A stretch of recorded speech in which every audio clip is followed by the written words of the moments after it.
Welcome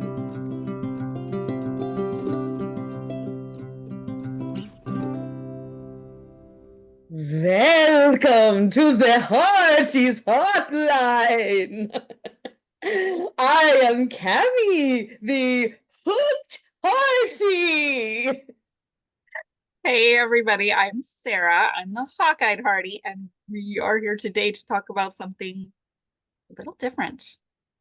Slightly. We are here because of the fact that Kavan and Pascale are coming out with a mystery in August. It's coming really soon. We've been hoping for this for so long. Oh, we've been talking about this for years. Years. This would be the perfect matching for the two of them to do a mystery together.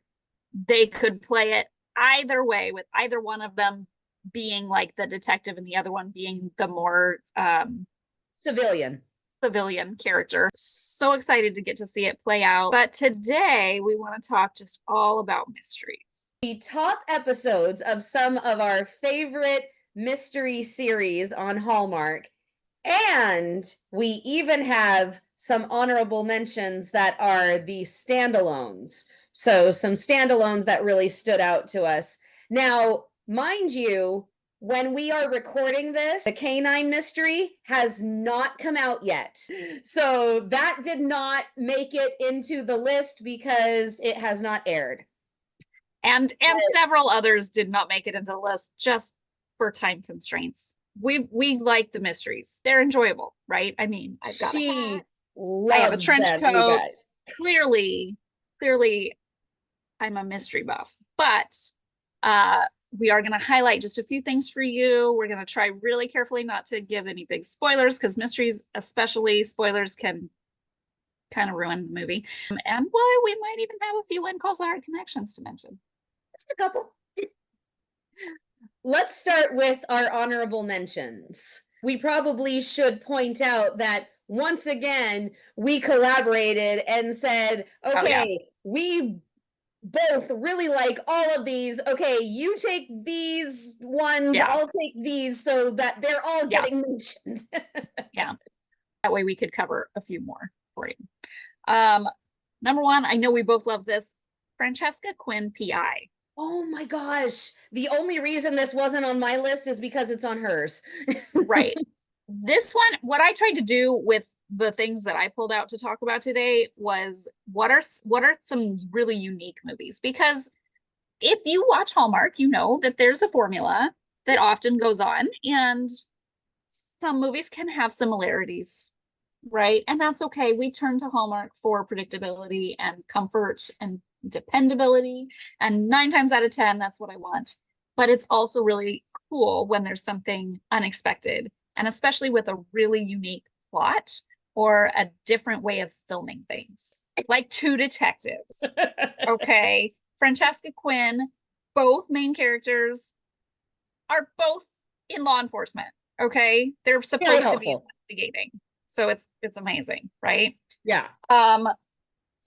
So that was really great. It's a little grittier than other Hallmark mysteries. It's still clean and appropriate, but there are some really emotional scenes. There are some really, really deep and heavier scenes. Terrell Rothery, who obviously is Chris's mom on When Calls the Heart, gives a really interesting performance. Really amazing. Probably one of the best performances I have seen her in, just in terms of acting ability, just off the charts. Yeah. Really I was literally sitting there watching this movie the first time saying, like, I am blown away with some of the performances. Dylan Bruce, not in a lot of other Hallmark productions, but a very well-versed actor. I would love to see him on Hallmark more.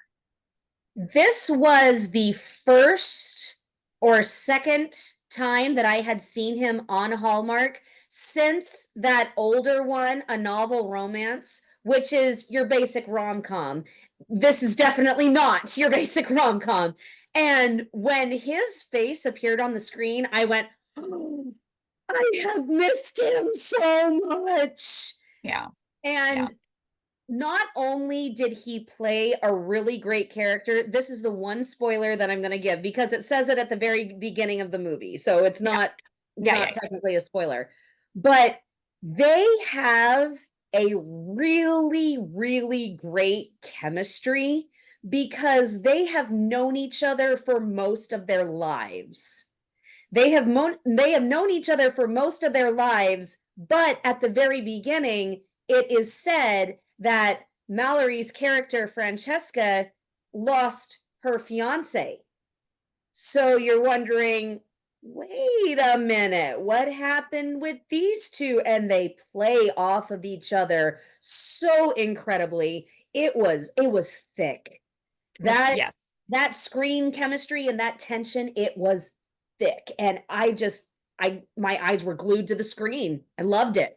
And it was so real because you're Yes. dealing with these characters that have gone through traumatic experiences, and just everything about the way it was written was very realistic reactions of how people would act in these types of situations. But not realistic in a frightening way. That was the best thing about it, is it was still a Hallmark mystery, but they just upped it just a tiny bit, just a notch. Definitely, definitely. Um, So this okay, one, we want a sequel. Yes, we please. really would love to see these guys again, and would love to see Dylan just do some more Hallmark Oh, projects. come back, Dylan. Dylan, come Okay, back, Dylan. totally different category of mystery, and this is why I picked this one. There is no other Hallmark mystery that is supernatural. I had to put Haunted Harmony, Murder in G Major, which came out last year in 2023 with Yep. Tamara Mowry Housley and Marco Grazzini, who is one of my favorites Yep. also. There you go. There's a ghost There's a helping her ghost. solve the murder. It's so unique and fun, and it's done with an element of fun, not a scary ghost story, Right. and just really interesting. No, the way they set this one up, I'm not going to go again with spoilers on the mystery or on the ghost situation, but the way they set this up sets up so that you could have so many interesting sequels with different ghosts. Yeah. And that could be a really cool concept. So I would really like to see them explore that. Well, and let's not forget that this happened in Ireland.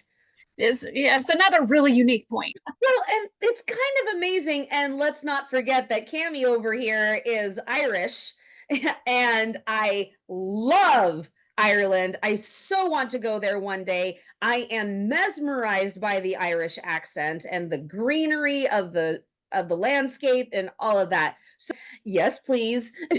Another one, I gotta talk about Mystery Island. Oh, new, different one, Now, completely. very different, completely different. Honestly, I don't really see this setting up for an amazing series. It No, really kind of works because it's a standalone mystery, which also I agree. love Yeah. because it is just kind of about the characters that happen to come together in this instance. And the hilarious thing I want to point out, very beginning of Mystery Island, all of these people are arriving on the island for this mystery getaway, and they look on the wall, and it just for 2 seconds it shows this picture of a group of people on the wall that are supposed to be like the founders of the mystery weekend. In this photo are both Andrew Walker and Tyler Hines with all the other characters that are like in the movie. Andrew and Tyler are not in this movie. But so this is my favorite bizarre like Easter egg. cameo. To me, this was the most fun because so many people didn't even catch it. And it was just so random. And if it had just been one Hallmark person up there, I don't even know if it would have fully registered in my mind. But I was like, that's Tyler and Andrew. Look for that. Yes. Really unique mystery, very, very fun, kind of, along those lines of, oh gosh, what are like the big movies like The Glass Onion and all of those. And Clue. This is very Clue-like. Yes, very Clue-like. So just super fun whodunit where they don't even realize they're solving a real murder at first. Yeah. They think it's part of the show that they paid to attend. So Right. super, super fun and unique. Now, other one I want to mention actually is not a standalone movie anymore, but we have not been graced with the second movie as of yet. So, The Cases of Mystery Lane, Paul Campbell and Amy Garcia. You and I talked about this. Not only was it a more humorous mystery, there Yeah. was a lot of just physical humor because Paul is A comedian. great at comedic roles. Yeah. But it also is one of what, two mystery series that start out with the couple married, the Yes. other being garage sale. But I just love that. It gives you a different perspective. You're not, yes, they're maybe having some little bit of marital trouble. Yeah. But they start out as a couple. So you're not walking through the will they, won't they of asking each other out and telling each other how they feel. And so you just kind of get to see a different aspect of a relationship. And I'm going to throw in a fifth one that we didn't talk about. Just really briefly, I got to mention Tip Line with Chris McNally. You cheated! I did cheat. Chris is so dynamic in this character. It's so fun to see him play a completely different character than Lucas. There's some really good chemistry, and it is filmed a little bit grittier, but it's not gritty and deep and dark like Francesca. Mm-hmm. It's just a little bit more of an edgy cop versus hometown hero. And so just it was just fun. They filmed it really fun. There were some really great like scenes where the direction, the camera direction was unique to Hallmark movies. And so I hope we see Chris in this role again. Okay, now back to my four. You little. So two of mine are actually quite a bit older. They're from the old days of Hallmark movies and mysteries, and that's kind of what I like about them. One of them is Wedding Planner with Andrew, of course, because what can we say? We love Andrew. I even remember saying this to him during an interview at one point. There was something about the chemistry between him and Erica that it went from 0 to 100 in a matter of seconds, but it didn't feel weird or rushed. Oh, they've just kind of realized they're attracted to each other. The light bulb went on. Yeah. Because at first they can't stand each other. They really cannot stand each other. Yeah. The next one is totally different, actually. My Gal Sunday, starring Cameron Matheson. Excuse me for a moment. Because the best thing about this is they're married in it, but it flashes back to their history. So they're kind of married, kind of not in the movie. You kind of get the best of both worlds. Yeah. So they have these flashbacks of how they met, how they began seeing each other, and her name is not really Sunday. That is a nickname that he gave her, and we find out how that happened. And they are just cute, and more than just a cute couple, they respect each other. They work together. Nobody's shoving anybody out and saying, this is my job, leave me to it, or you're not involved in this, get out. They work together, and they have a mutual respect, which I really loved. I really just loved watching them work together. And then the other thing is Jack Wagner plays a father in this. So, that makes it all the better. Well, that was the best part, but there were several people that popped up and just made that a great watch for When Close the Heart fans. Mm-hmm. And it's just a great nod to the old classic mystery movies like Nick and Nora Charles. And Cameron Matheson ain't too bad looking either. I'll agree with you there. So this one, it was so cleverly casted and so cleverly filmed that you almost couldn't help but get invested, and it appealed to a whole bunch of different audiences. And that is true justice. So what I liked about this, they used Benjamin Ayres and Nikki DeLoach, who are two tried and true classic Hallmark actors who would bring in all of the regular fans and all of the older fans and longtime fans.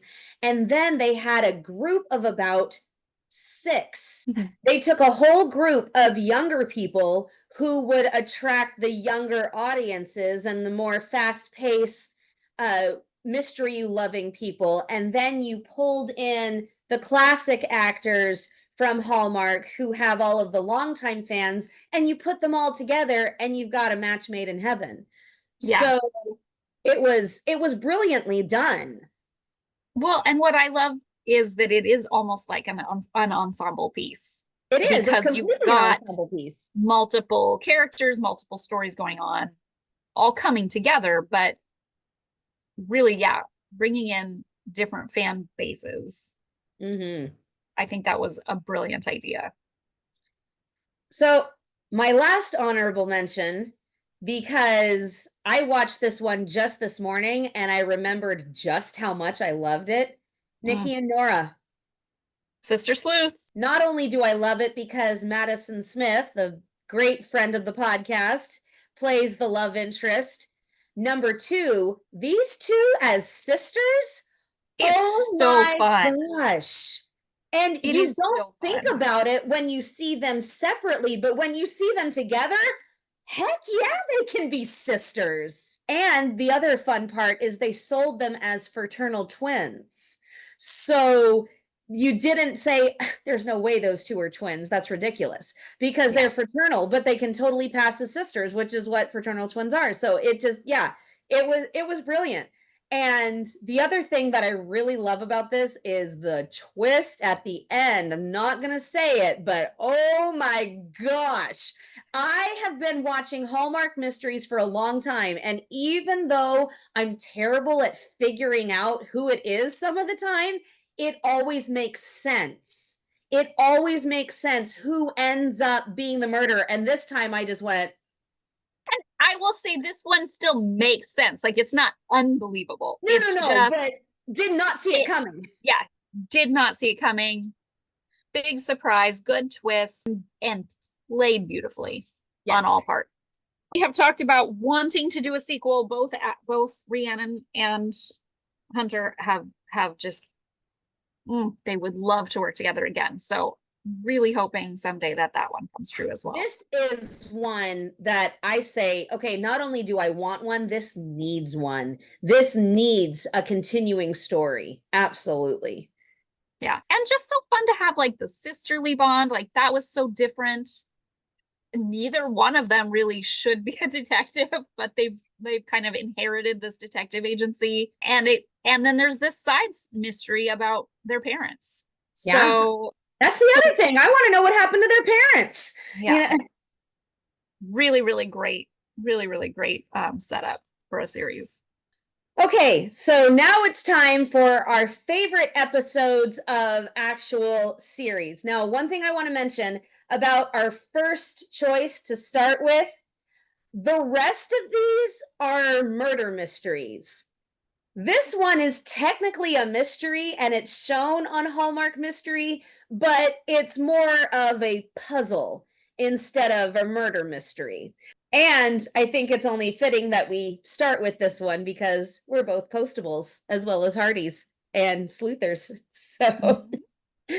So we are starting with, of course, Signed, Sealed, Delivered. Hey, Sarah, what's your favorite episode? Well, I know, and this is where you outshine me because you do know a bit more about Signed, Sealed, Delivered, and you're a bit more passionate about it.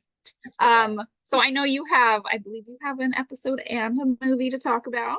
Okay, yes, I could not pick between everything. So Well, there, now we're even. now we're even. I Now we're have an even. episode and a movie. My favorite has got to be Higher Ground. That is movie number 8. And I, this movie is basically about, survivors from Hurricane Katrina and getting separated from your loved ones and not having a way to contact them, and trying to be reunited with them and even find out if they're still alive. And it was just so profound Yeah. and real because, that really was happening. Mhm. And to top that off, Kev Mo was cast as Gabe, and I I had not heard of him before this movie. He's one of my favorite people now.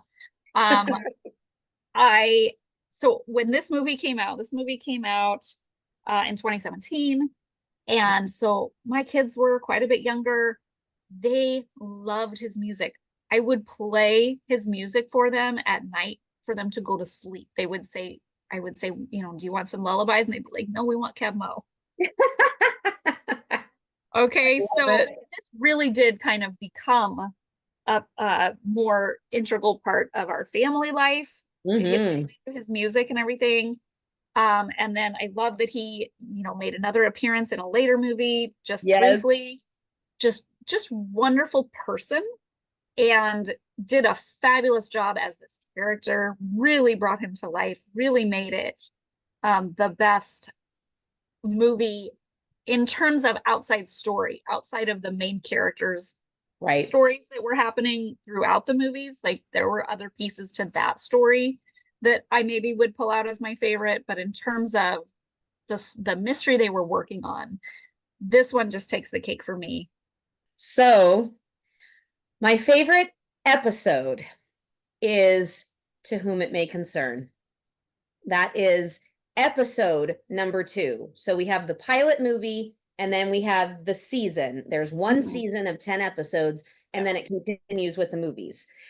Episode number 2. I have not made it through one time without crying. Not once.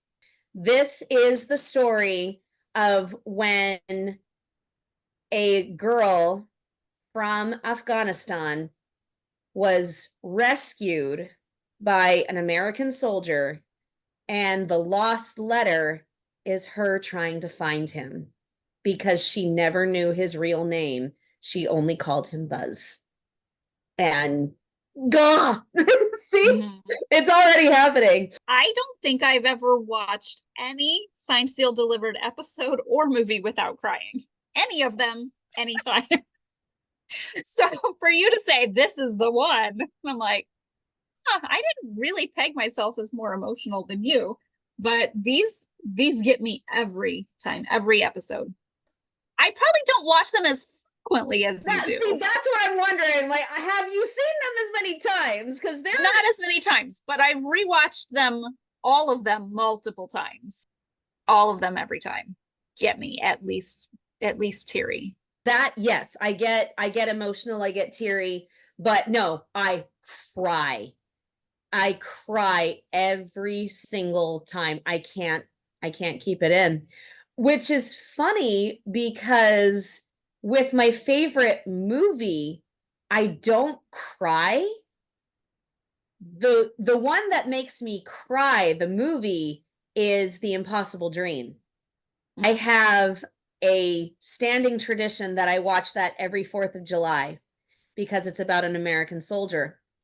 And she's a prisoner of war, and when she gets rescued, I just can't hold it in. It is so moving. But my favorite movie is To the Altar.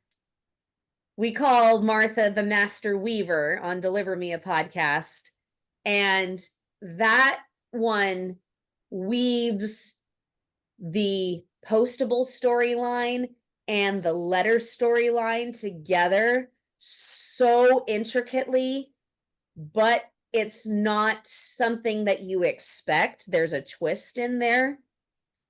And it also plays really, really strongly to both sets of postables.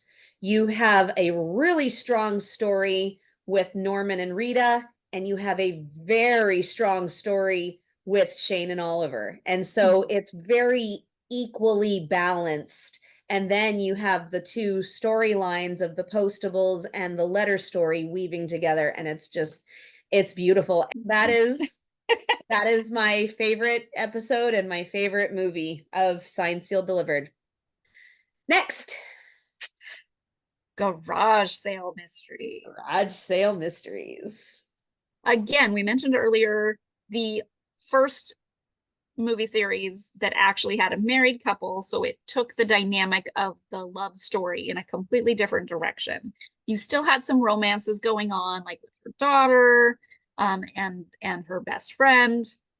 So you still got to have kind of some of that in some of the movies, while not, while just having this lovely, dependable family and loving husband. Steve Basic as a good guy. Come on. He should get for a change. He should get more positive roles. He makes a great villain, but he makes such a great husband, Yeah.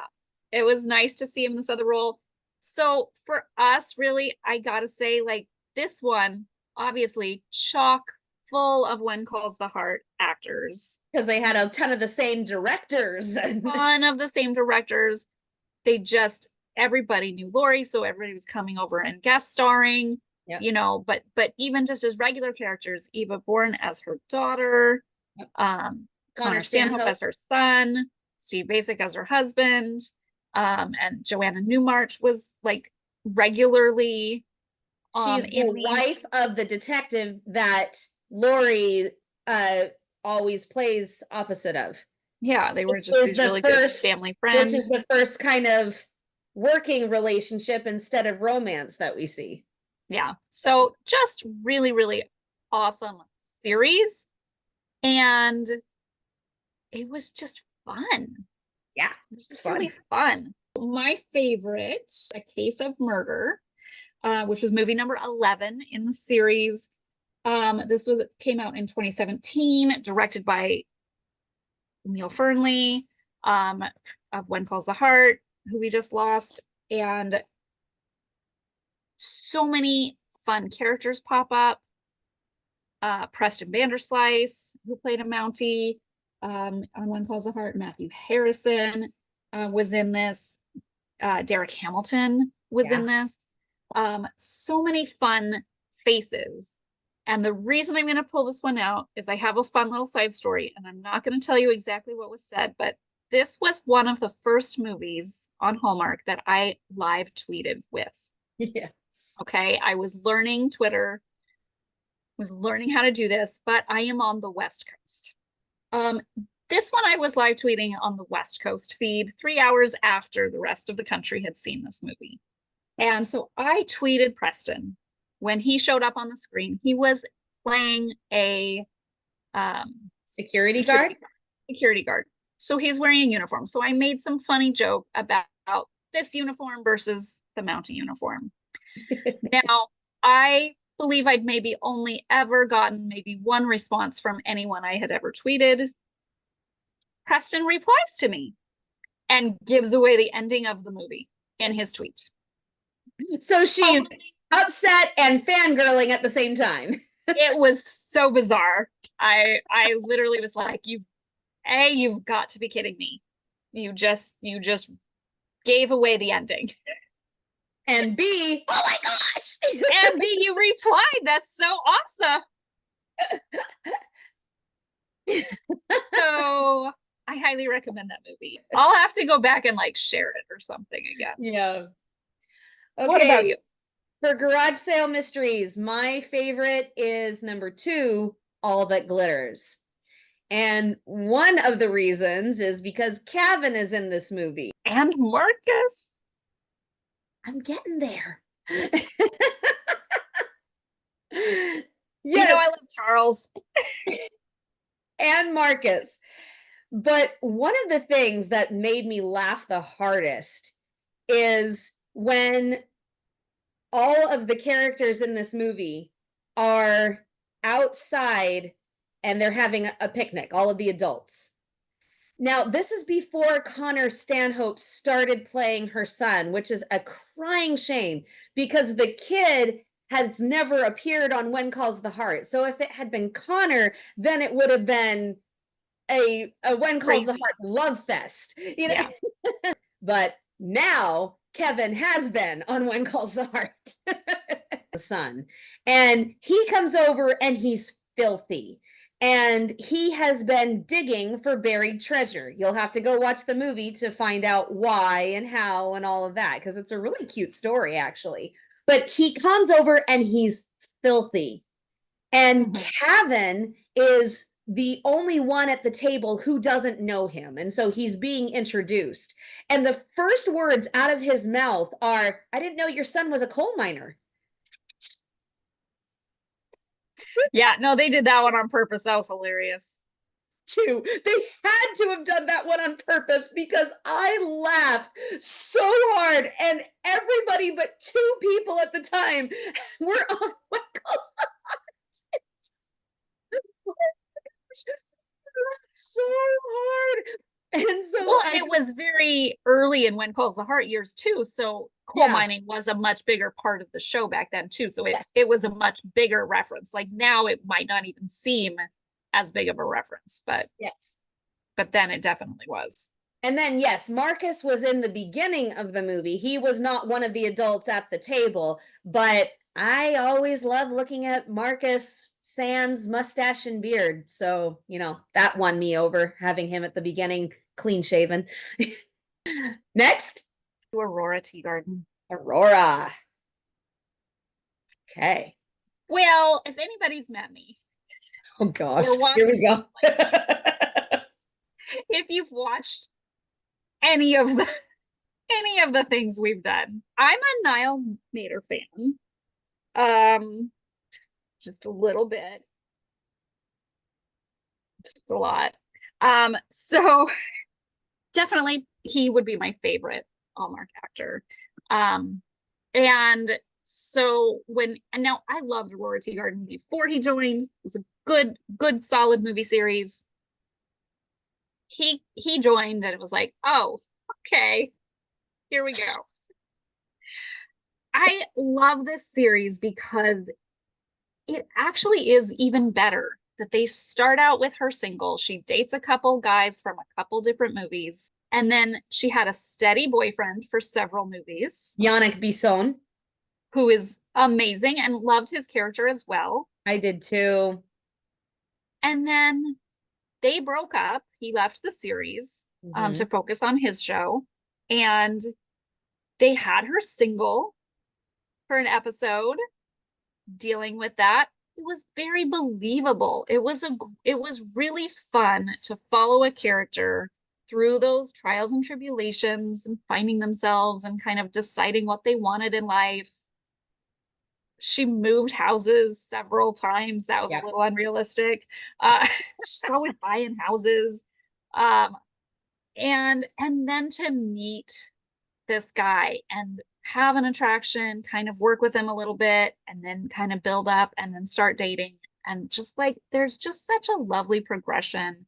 And it was nice that you got to see her before him and with him and to really be able to see the difference. And I think that helps you really see when people are meant for each other. Like it just had that romantic piece to it where you can really, really get behind the couple because you can see that they make each other better.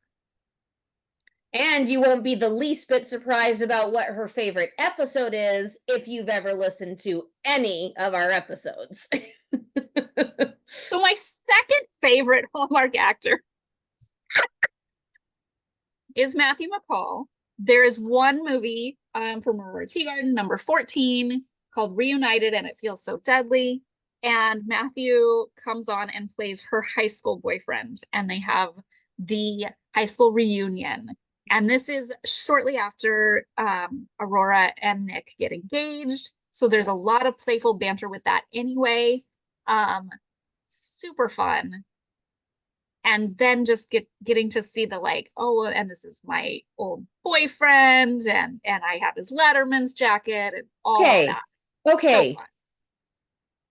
He was so jealous of the high school boyfriend. I'm like, why?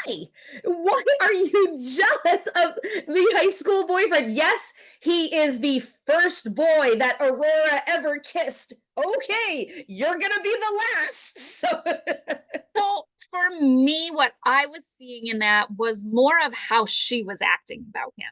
But there was this mystery happening. There was some suspicion on Parker, her old boyfriend, yeah, to do with the mystery, and she was very much, there's no way. I know him. defending. I know him. There's no way he was involved in this 100%. And what I saw was Nick coming in and being protective of her, first of all. Mm-hmm.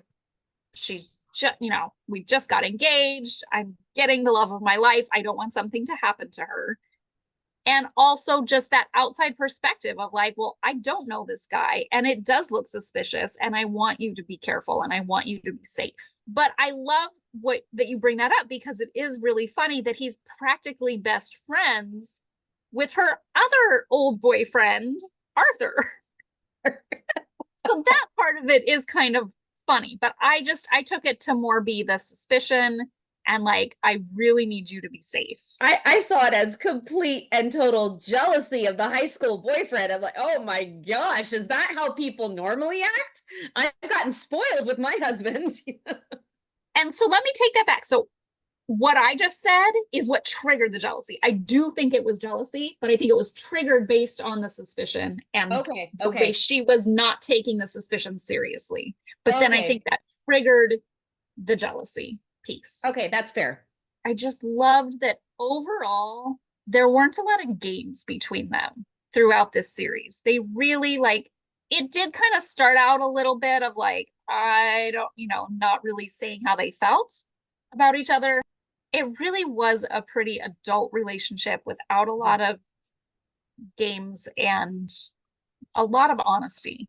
And I will say this series did not rely heavily on the lead, the girl, like having to do everything for herself. Yes, she solved a lot of things by herself and she did a lot of things by herself. She didn't need the man to depend on him, but he was also there for her and he did save the day occasionally. It was balanced really well, I thought. Did you bug my phone? We've talked about this a lot. We have talked about this a lot.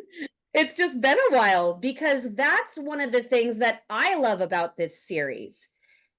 Nick is not bulldozing in and saving the day. There are plenty of times when Aurora is being an independent woman for all the people who like the independent woman character. Sometimes I think personally it's a tiny bit far-fetched. I'm just like, why? For sure. Yes, it can get that way. So I appreciated the fact that she had her independent moments, but yes, he was there, or he was always on his way. She wasn't being dumb enough to go into this incredibly dangerous situation alone.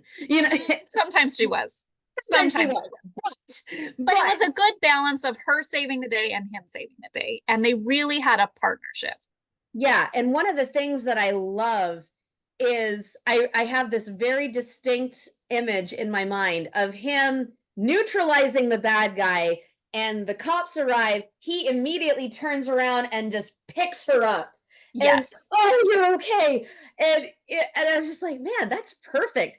First she did her part, he comes in and does his part, and then they hug. And then it's, yeah. So my favorite on this one, this actually kind of surprised me because I love Yannick Bisson. I think he is amazing. If you know of the show Sue Thomas FBI, about the deaf FBI consultant, and she was very good at lip reading, then he was in that show. It was way back in the early aughts. Yeah. And his character's name was Jack. And so he's the original Jack. But I love Yannick Bisson. And so when I saw him on Aurora Tea Garden, I was loving it. But he hit the movies that he was in, those weren't my favorite movies as a whole. My favorite movie as a whole is probably Game of Cat and Mouse, because I love Tammy Gillis. She's amazing. For several reasons. But the other thing that I really love about this movie is this is kind of when Nick and Aurora first get together and they become an official couple. So yeah, second movie with Niall. Yeah, second movie with Niall. This is when they become an official couple. There are parts of other movies that I really, really love. I'll mention one of them. Okay. And spoiler alert, if you've never seen any of Aurora Tea Gardens right now, stop. But they get married. Even if you haven't seen any Aurora Tea Garden movies, you probably know that they get married. If you watch anything on Hallmark, you've seen commercials and things like that. There is an actual wedding and honeymoon movie and an additional movie after that. Yep. When they are married. Yeah. Which we loved because we love seeing the relationship continue. Yeah. So, but the scene I want to mention in the wedding movie is it's their wedding day. And they are, of course, solving a mystery on their wedding day. They get to the police station and they don't want to see each other because it's their wedding day. And so they are literally standing back to back and they are still doing the banter play off of each other with their words. And they are talking out the mystery and they're solving it right there. And, you know, and they kind of turn to the side and like, no, don't look at me. Yeah. And I might be wrong, but I think they're like holding hands while they're back to back. At one point they do. Not the entire time, but it's so sweet. At one point they reach behind and they're holding hands and see you at the wedding or something like that. I haven't seen it in a while, but yes. So that scene in that movie is probably going to be my number one, but as a movie, I love Game of Cat and Mouse. Yeah. All right.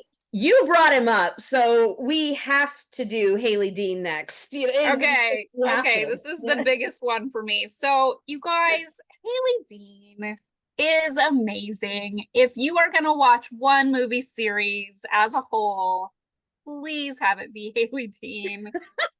You won't be disappointed. It's so good. Okay, there's a couple things about this series in general. Okay, there's 9 movies. So it's not hugely overwhelming. I do wish they'd made more, but honestly, it's a good amount. It is, but I wish they had.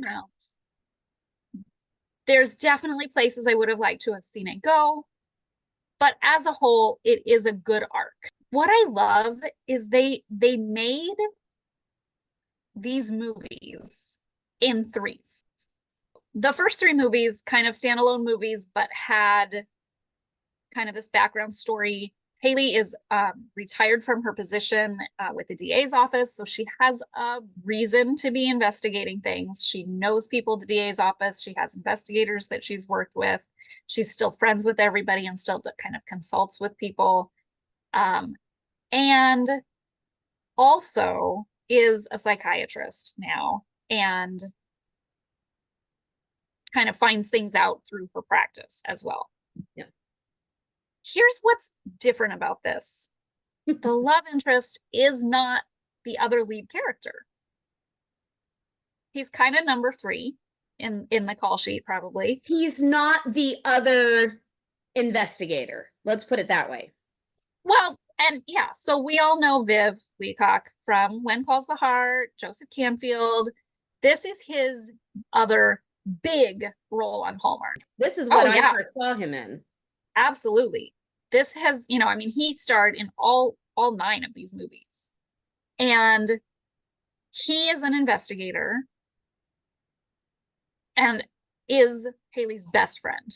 And they have amazing on-screen chemistry as best friends. It's wonderful. it's such a cool dynamic to see people work together like that and really have great camaraderie and support each other and have each other's back with no question of if there's anything romantic going on, no love triangle with it. It's just they're best friends, hang out all the time, support each other, investigate together. And honestly, that's kind of what you and I talked about, what we'd really like to see the Hannah Swenson movies going for with Victor Webster. I would love to see that just being an investigative partner for her and not have to go into that romantic realm.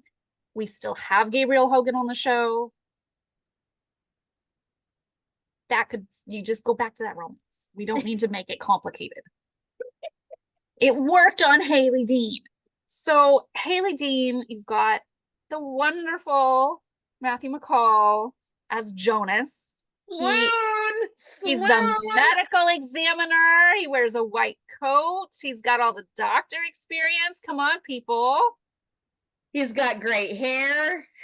Great hair, great eyes. And he is one of the most patient characters I have ever seen. And the way that Matthew just looks at her, I the eyes. I will admit to you, Haley really is really slow in the romance route. But little history, her fiance was murdered in front of her years ago. Yes. She has every right to be a little bit nervous about moving on. So that is the overarching mystery of the first 6 movies. That is the other thing that I love about all of this.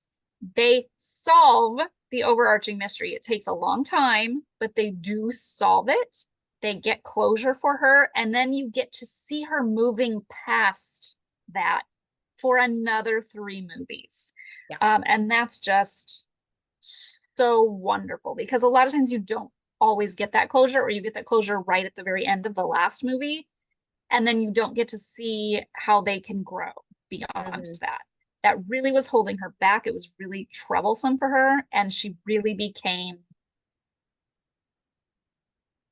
I don't want to say a different person, but she was able to get back some of probably who she was before that trauma. She was able to put all of that away and become this person that wasn't living in the shadow of that tragedy. Yeah. So many amazing things. This was the hardest for me to pick a favorite, because every single one of the 9 movies has a great mystery. All of these are great mysteries. And then the individual movies have great pieces of their relationship building.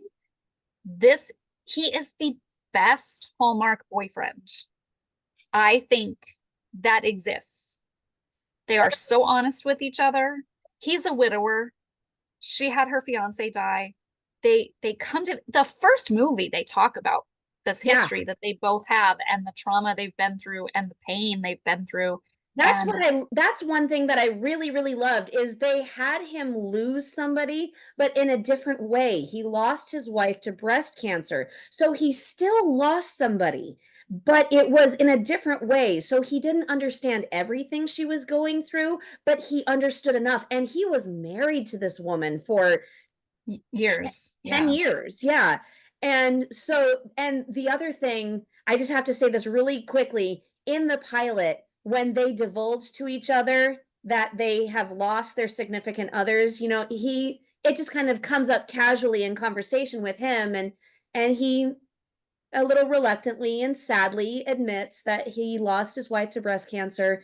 And then that leaves the trail open for her to share that she also lost her fiance, and the look on his face.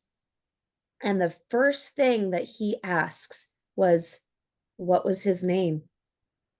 And that was so telling to me, because you can obviously tell that this is the guy that's going to go the distance. And this is the guy that is not going to get defensive or offended when she brings up the dead fiance. In fact, he's going to encourage it. And he does in the other 8 movies. Yeah. And so, yeah, I mean, Jack Thornton's pretty close to a Really close. perfect boyfriend, but you know, Really close. I might say those two are coexisting on that level. One's in a series, one's in movies. And see, that is something that I can get behind. Also, they live in completely different time periods, so we wouldn't have to pick between the two, you know?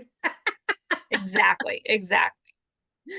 But he is, I mean, I will be the first one to admit that I will watch these movies over and over and over, and it ain't for the mysteries, you guys. Because we know who did it. We know who did it after the first time, right? But it is amazing watching him. There's one mystery where she's doing some investigating and he thinks that she's dating someone else. And he just goes to her and asks her. He doesn't get mad. He just says, "Hey, I saw this. Where are we? I thought we were in a good place." And just is open and honest and respectful. Even if she was seeing someone behind his back, he wasn't accusatory or mean or anything. And he had every right to be, because it certainly looked bad and it was not. But it's just such a refreshing take to see people behaving so rationally. Yes. And she kisses him in the very first movie. When I saw that first movie, I went, oh no, the relationship is doomed. Because they never kiss in the first movie. Right? But then it was not doomed. It was for the long haul. And I went, oh, I love it. So great. Okay, so I do have to pick. You do have to watch them in order. You just do. Please go watch these all in order. But my favorite, the one that I watch the most often, has got to be number 7. It's called Death on Duty. There is some really, really playful, fun stuff with his character.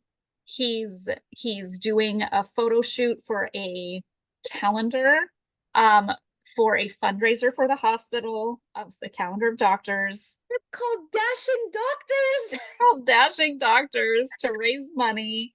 And he's so nervous about doing it, and she's like helping him get comfortable and get ready to do it. And then he does it and starts getting noticed around town, and then she's got some jealousy. Like, it plays into so many pieces, and it opens the door for them to have a really meaningful conversation at the end of the movie. And I'm not gonna spoil it, but it's really, really, really fun to watch. Oh, come on. Say the one little sentence that makes it all worth it. Come on. Okay. Say I love you. And yes, it is in the 7th movie, and that does seem like a really long time. But what did I just say? It took 6 movies for her to solve the fiance's murder, and now she just feels a release from that. She feels like she can move on. And I feel like that was the perfect timing for them. And he says, I have loved you from the moment I laid eyes on you. I've just been waiting for you to be ready to hear it. So if you don't fall in love with Matt before that, you will then. And if you don't, I don't know. We can't help you. We can't help you. There's something wrong. We can't help you. So she took mine because I actually have told her this several times when I was first getting started in the series. Thanks to her, she introduced me to it. I was saying, I am mad that they don't give Jonas more screen time. I am mad that they don't give him more attention. I am mad that he's not more heavily involved in all of this. And she said, just calm down, just calm down. Just enjoy all the lovely scenes that you get. Because, like, literally every scene he's in is fire. Yeah, it really is. but that episode, that movie that she was talking about was where he got a lot of attention and a lot of screen time, and the plot line kind of focused on him a little bit more. And so I really enjoyed that one, but she stole it. So I went to the second best. And that is number 9, the very last movie, Killer Sentence. So I will be blatantly honest. The reason why I love this movie so much is because he proposed. But it's not just the proposal itself, it is how No, it is built up and what he it was does to beautiful. build up to it. The funniest thing is he's trying to take them out for their dating anniversary, and they keep mixing up what their first date was. And that made me think. I went, oh my gosh, do I have all of these anniversaries straight with my husband? Yeah. But it was so fun to see him try to be sneaky and find things out, and to And see other people get involved yes, in that sneakiness. yes. Fincher And asking weird random questions to get her opinion on things. And you could tell that it was that Jonas had asked him to find certain things out for him. yeah, Um, just hilarious. And you have to wonder if she figured it out at some point. I think she did, maybe a little. maybe, but I think I she at don't, least was suspicious that it might be happening. Um, it didn't look like it to me. But the biggest thing is this proposal was earned. This proposal was earned, and I'm not just talking about time. It was earned in storyline, in connection, in everything. And so when you see him get down on his knee, it's mm, I yeah, yeah. it's Like, beautiful. like we said, it would have been fabulous if they had made more and we could see a wedding and a marriage, but Yeah. if we don't, it still has a beautiful arc. You see that they're ending up together. You see how happy they are when she was so scared Yeah. at the beginning. Also, the fourth, fifth, and sixth movie have a running connection to them Yes. in their storylines and with their guest stars. And then movies 7, 8, and 9 also run together and have a behind, like, an overarching storyline that's going in addition to the individual stories. So that was really fun. That was back kind of when Hallmark was doing kind of, this month is Haley Dean month, and we're gonna have 3 brand new movies all at once, back to 1 week, 2 week, 3 week. Mhm. And then like a few months later, there was like a garage sale mystery month, and you'd have 3 brand new garage sale mysteries, and then there'd be an Aurora Tea Garden month. And that was a really fun era. I definitely don't think we need to do that all the time, but that is fun now and then to have something that's kind of bigger and connected. Yeah. And that kind of makes it feel more like a TV series too. Yeah, it does. I think it only fair that we move to Murder She Baked. And I'm going to go first because I have an anomaly in this one. Ooh. First Oh. Christmas mystery that we have seen on the network, Mm. and that is Plum Pudding Mystery. It is movie number 2 of Murder She Baked. It does have Johanna Newmarch in it, which is a beautiful connection to When Calls the Heart. And I will once again say that my reason for loving this movie is totally shallow. The mystery is fantastic. Also, Murder She Baked has a love triangle, but it's done well. You can tell that she is not purposefully leading anybody on. She's not used to this at all. And So they're both aware of the other one. They're that both aware too. that she has dated, that they weren't in exclusive relationships. Yes. There's nothing misleading about it at all. Yes. So it feels a little different from other Hallmarks in the sense that she is kind of dating 2 people, but there's nothing immoral going on. Yeah, there's nothing immoral or underhanded, at least on her part. Yeah. So I love Plum Pudding Mystery because number one, Cameron Matheson, I could stop there, but Cameron Matheson The end.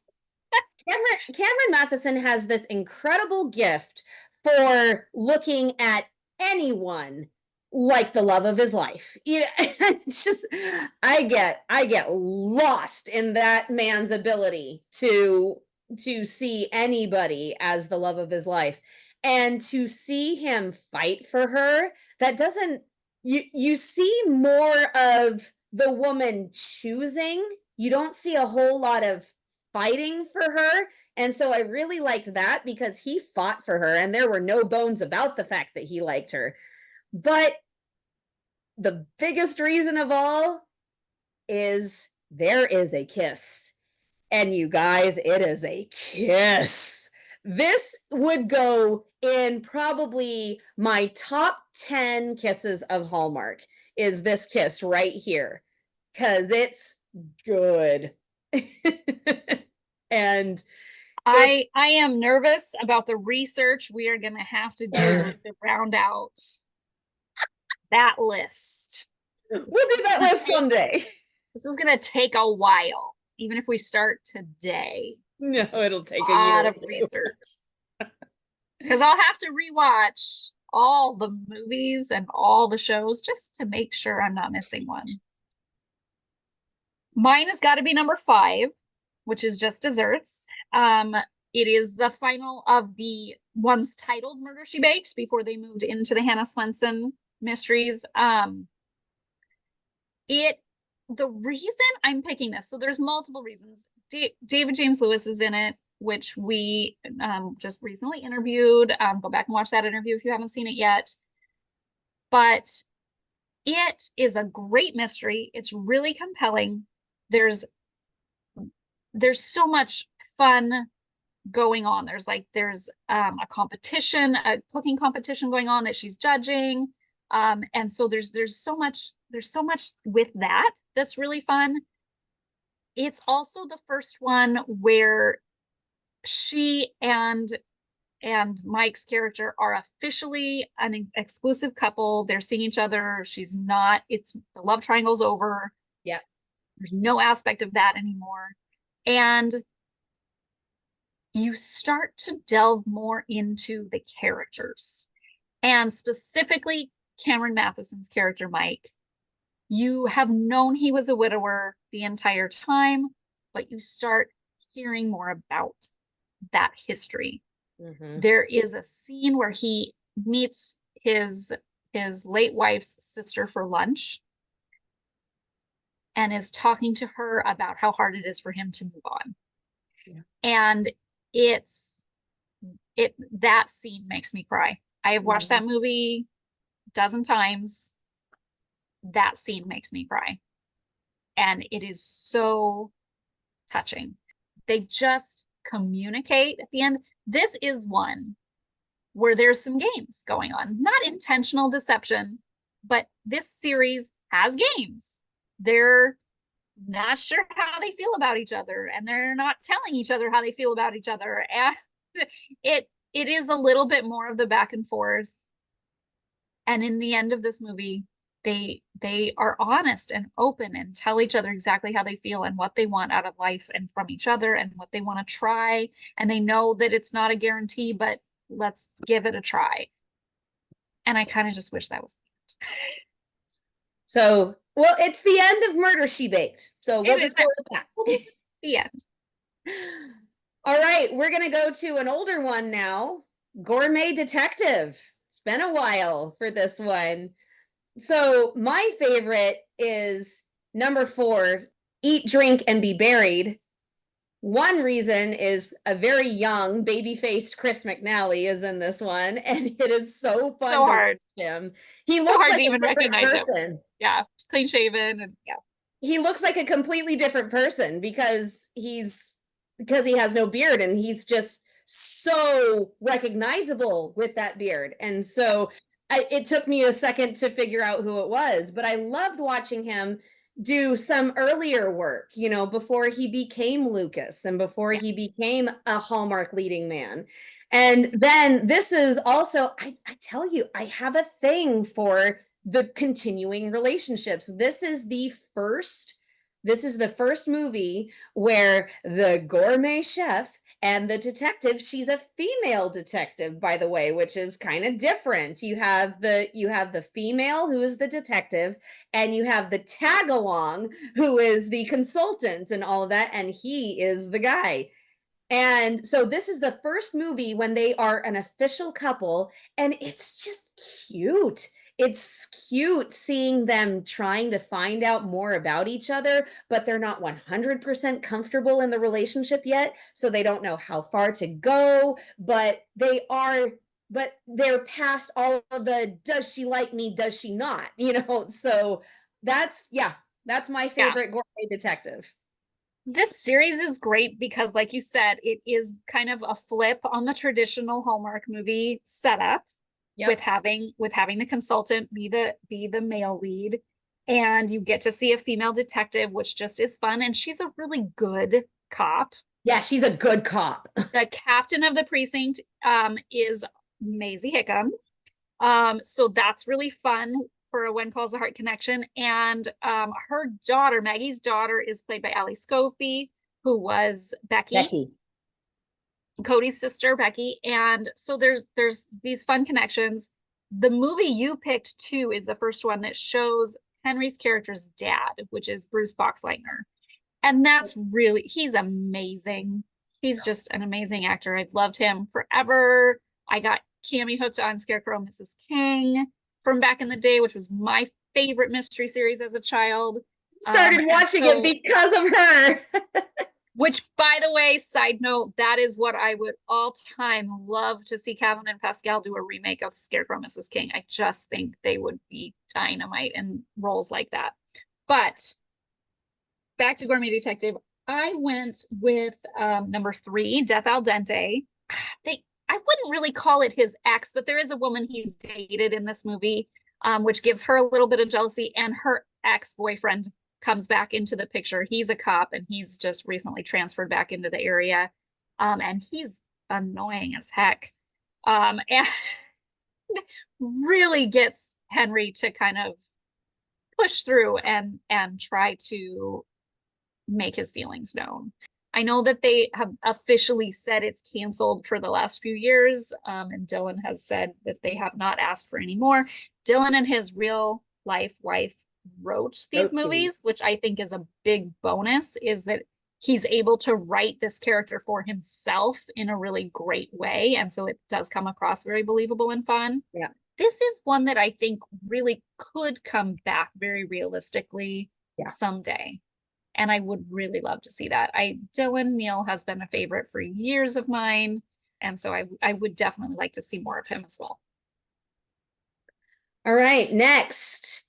This one is probably the most underrated Hallmark series ever. And I don't think that they will ever make more, and it's a darn shame. And that is Darrow and Darrow. Quite honestly, I can't believe they got both of these actors for a series. For a series. I mean, they did 4 movies, and they're big Hollywood names. I mean, they are well known.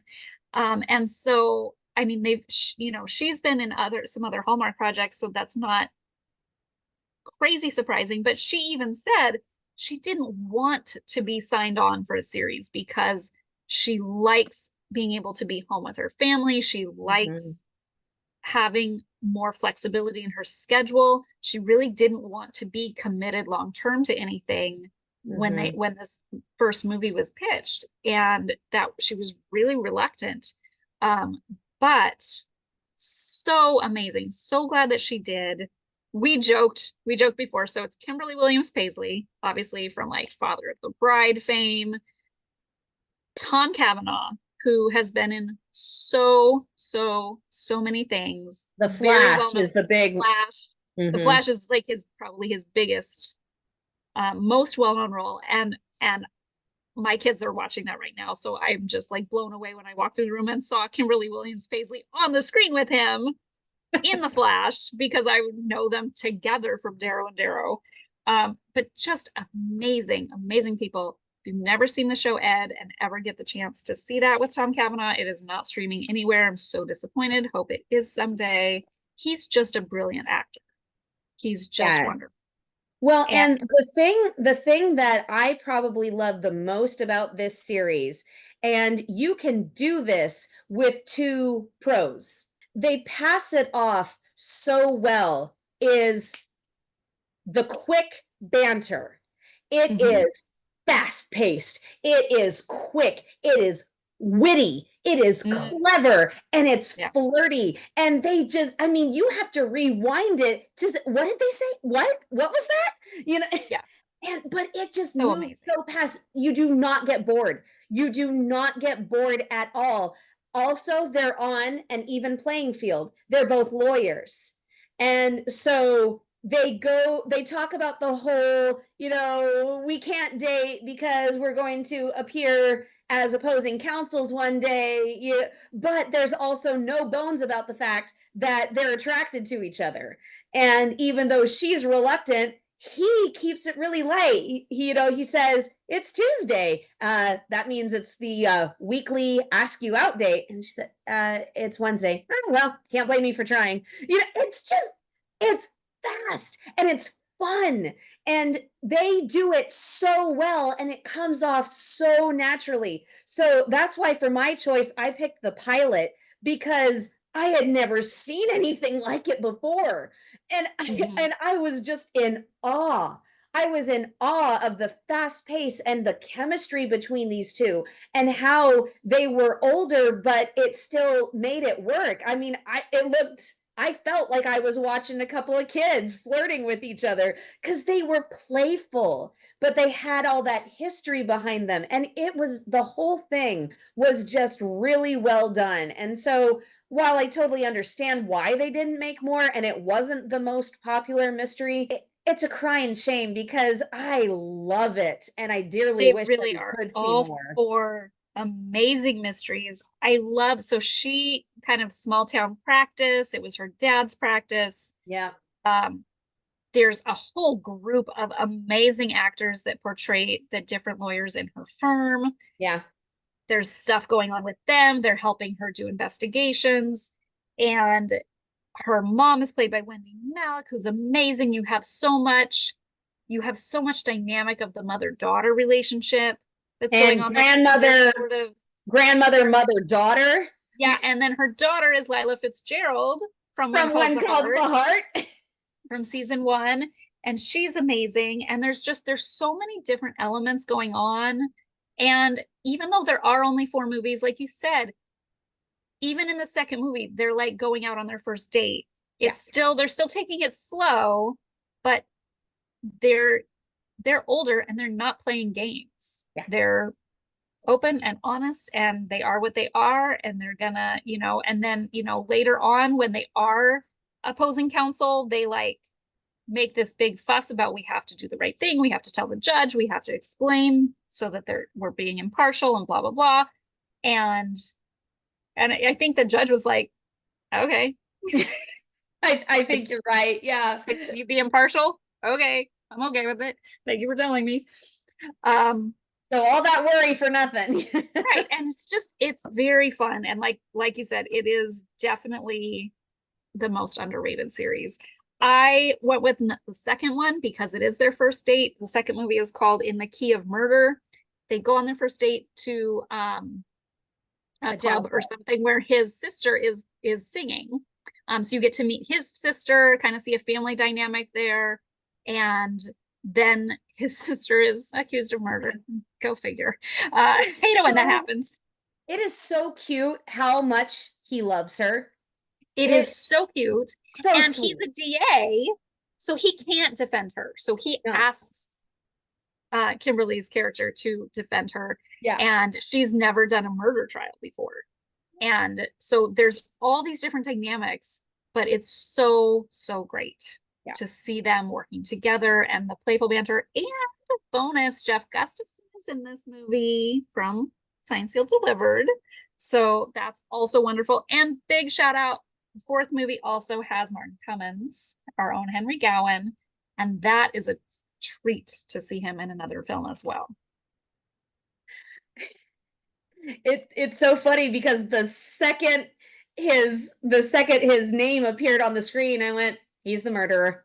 But then I started watching the movie. I'm like, oh wait, so There's still so much going on.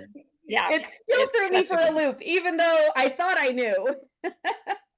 All right, our last two are probably two of the most popular, at least right now. They are Curious Caterer and what was recently voted as the top Hallmark mystery series, Mystery 101. So let's talk about Curious Caterer. It's got the dynamic duo of Andrew Walker and Nikki DeLoach. There are so many scenes with these two that are just incredible. And the way they play off of each other is something that I hope that I can aspire to one day with with a scene partner. So for my choice, I went with the newest one, Foiled Plans. And the reason why is it had the Clue feel. It had the whole mansion. And even though it was taking place in modern time, it still felt old time because it was a costume ball and they were doing everything legitimately medieval. And so I loved the costumes. I loved the old mystery feel. I really loved having his dad, Andrew's character's dad, come into play because he had only been mentioned in the previous ones, and now we got to really see that family dynamic. And it's been the whole go over there, stay out of the way while I solve this murder, because a detective is going to be that way. But you saw her just offer things, and you saw him turn to her. I need help. What can I do? And she says, I've got this. We can do this. And he says, you're amazing. And it's really great to see that all come together. Well, and it's helpful that you're stranded due to a snowstorm in this mansion with a murderer. So it's not like he can make her go home and stay safe. So it does work to the benefit of the story as well, that like in order to protect her, I need to stay close to her. And yeah, but that's one of the great things is, yes, they're stranded, but it still doesn't feel like she's a last resort. He goes to but her. it feels like he knows that he has to protect her. So there's just that added element of like, I can't protect her by sending her away. Yeah. So how, because how something might happen to her in a different room. Yeah. I went with number 3. So you went with number 4. I went with number 3, the previous movie, Fatal Vows. I know why. This one was great because it's when they kind of admit how they feel to each other. And you knew it, but they kind of admit it in this one. But it's his ex-wife's wedding to another person, which is awkward. And Goldie is catering that, which is awkward. She does make a beautiful wedding cake. So it's just got all these different dynamics. Max Lloyd Jones is in it, Tom Thornton, and that's really fun. And it just has all that fun wedding element, but in a mystery. Yeah. So you've got so much going on. He is a suspect because of the involvement of his ex-wife. And so she does have to take the lead on some things because he's not allowed to. And so there's some really fun dynamics where he knows he has to trust her to work on this because he can't. And there's a really fun scene where they sort of switch places and she needs to get something baked but he needs her to go investigate. And so he offers to do the baking for her disastrously. Um, so funny. And also, I have to bring up the murder board because Goldie, being who she is, she had to make a murder board, but it had to be pretty. It's covered in flowers. Covered in flowers. And he takes one look at it and just, oh my gosh. Final one. Mystery 101, voted the top mystery series on Hallmark Channel. Lay it on me, girl. Okay, my favorite number 5, Education and Murder, also has David James Lewis from our recent interview, Hargraves. Again, he is in a lot of mysteries and really shows up. You know, all of them kind of seem suspicious. Like, it's always fun to watch. But it's just, this movie is fun because it is kind of, their characters are trying to get together. They're trying to kind of have their first date and keep getting interrupted.